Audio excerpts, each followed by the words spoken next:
One Caribbean News, keeping you connected to the Caribbean and the world.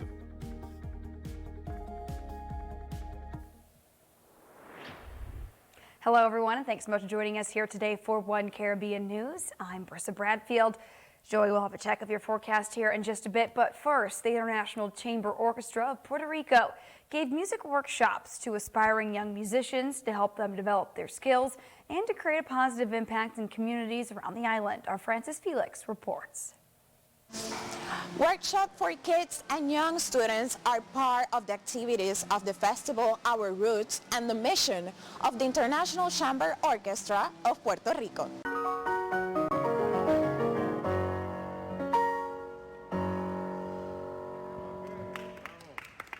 I'm always passionate about education and sharing music with the new generation, the young kids.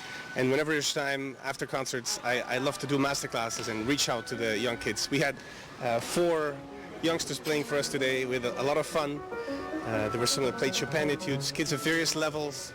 And it's nice to reach out and show them a little bit of my experience with music and try to get them motivated to practice more. And this is how we spread music in the world. Well, I feel people in various parts of the world have different culture, a different way of listening to music, a different way of living life, and that infiltrates into music as well. So it's from as much a learning experience for me, I think, as it is for them in terms of being exposed to new cultures and new ideas, and that relates to music as well. What is the difference between kids here, these young students, and who wants to become professional? Difference like in other places you have been? I think with young kids playing piano and music, they all have the same open eyes and this curiosity about music.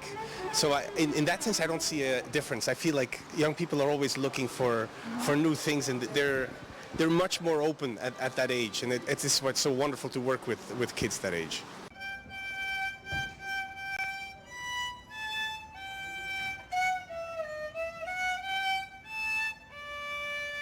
My mother is a violin teacher, and I grew up in an environment where I heard violin every day. How important is the education of music and passing that experience you have to these young musicians? I think that music is a beautiful gift to give to any children. It stimulates their imagination in many possible ways, and it usually helps, it at least helped me become a better human being. So I believe that sharing this gift of music with younger generations is very important. Also, how you feel the dynamic in the workshops today? Oh, it was wonderful to work with so many young talents. I think that it's very touching for me to meet many children who are so gifted and who are so willing to learn music.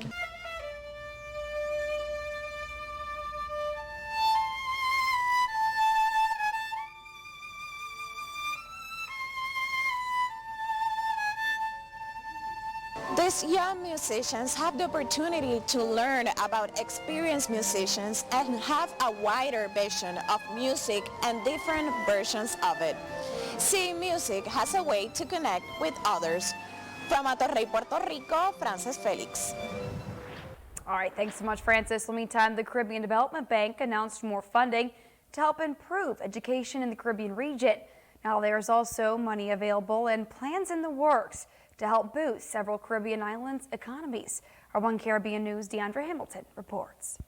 In its quest to promote and contribute to sustainable development, the Caribbean Development Bank, or CDB, announced at its annual news conference that it will be implementing strategies to further develop the education sector and financing initiatives for borrowing member countries, or BMCs. Director of Projects for the CDB, Daniel Best, explains. In education, critical gender-responsive teaching skills required to support student learning in a distributed environment will be promoted. We will train approximately 600 educators in effective pedagogy for distributed teaching and learning. We will expand our engagement with the private sector with the development of innovative and responsive financing solutions such as trade finance and supply chain finance instruments and partial credit guarantees. Best further stated that the CDB will continue to support prevalence studies on gender-based violence in the Caribbean. Interestingly, Guyana, Trinidad and Tobago, and Suriname are the countries fingered for economic growth in 2022. CDB Director of Economics Ian Durant had this. Prospects for regional growth in 2022 are favorable, with growth projected to increase to approximately 9.1%. The projected outturn is dominated by Guyana, which is expected to grow by 47.5% as output in the oil and gas sector continues to build momentum. Among the other commodity exporters, a resurgence in energy production is anticipated to alleviate supply-side constraints and lead to an increase in GDP in Trinidad and Tobago, while the gradual easing of restrictions to movement and increased capital expenditure are forecasted to cause a turnaround in economic performance in Suriname. DeAndre Hamilton reporting. All right, thanks so much, DeAndre. Well, meantime, the midnight to 5 a.m. curfew in Barbados has been lifted or will be lifted on Monday, allowing the resumption of several recreational activities.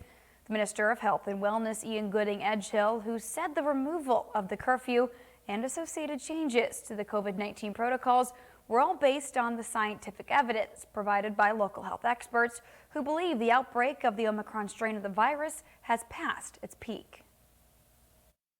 Based on the advice of the Chief Medical Officer, the following changes will be made in the next directive. In order to move the country back to opening while observing protocols, the curfew will be removed. Therefore, with effect from this Monday, February 14th, which happens to be Valentine's Day, the curfew will be lifted. I am sure that restaurants and other authorized dining facilities will want to fully cater to the pent-up demand of Barbadians and visitors on this extra special day. Patrons will no longer have to watch the clock. The 6 feet rule will no longer apply except where persons exercise together outdoors wearing a mask. In all other cases, the physical distance of at least 3 feet. And the health minister also announced that party cruises will be allowed to operate at full capacity, subject to proof of vaccination and rapid antigen test, and the presence of an officer from the COVID monitoring unit aboard all cruises. Now, proof of vaccination or testing will be required prior to boarding in both cases, noting that public health officials had indicated that outdoor open-air events would not pose a significant threat to the public health once the protocols were followed.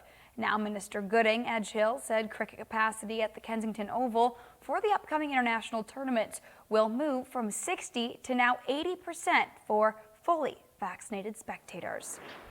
In the meantime, more states are now getting rid of their COVID mask mandates as governors seem confident that the move is safe, leaving just 6 states with mask mandates in place, including Puerto Rico and Washington, D.C. However, the CDC is recommending the continued use of face masks. Alexandra Field breaks it all down for us today. In a country that's been so deeply divided over how to handle COVID and mask mandates, most states are now on the same page 2 years later. We can safely make this shift, which will also put us in line with other New England states. Rhode Island and Delaware, the latest Democratic-led states to join the growing list of states doing away with mask mandates, leaving just 6 states with mask mandates in place, plus Puerto Rico and Washington, D.C. We're the second most vaccinated state in the country. Right now, we're the third most boosted in the state in the country. Governors in growing numbers turning to their own metrics for how and when to move forward in the absence of updated federal guidance. While cases fall precipitously nationwide, the CDC continues to encourage the use of masks, citing high or substantial COVID transmission in 99% of the nation's counties. Deaths remain disturbingly high, on average more than 2,500 Americans losing their lives daily. And the pace of Americans taking extra steps to protect themselves by getting booster shots has slowed. It's now at its lowest point since the end of September. A sign, perhaps, that the precautions people do or don't take will increasingly be based on personal tolerance for the risk of getting COVID. The thing that we are doing right now is we're yo-yoing, right? We're going from being from having lots of mask mandates to opening up completely potentially. It's things like vaccinations and things like testing that are going to keep us from having to keep yo-yoing back and forth. Still, tensions remain. A man at a hot dog shop in Chicago, seen in this video, throwing snow, then smashing glass after an employee asked him to wear a mask.